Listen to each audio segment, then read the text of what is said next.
Experiencing Wi-Fi problems with your T-Mobile 5G home internet?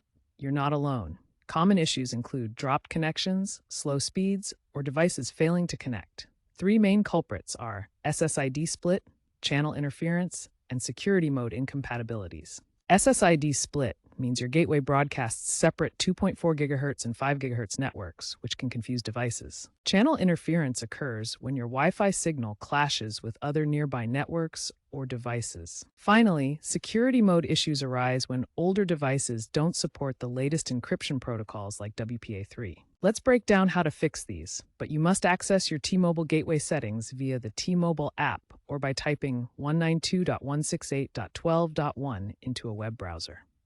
First, address SSID split.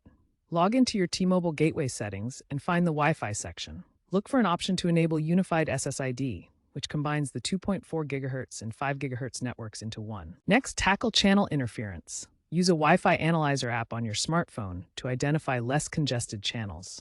Then, manually set your gateway to use those channels.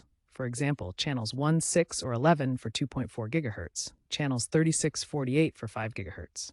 Lastly, for security mode issues, set your gateway to WPA2, WPA3 mixed mode for the best compatibility, or just WPA2 if older devices can't connect.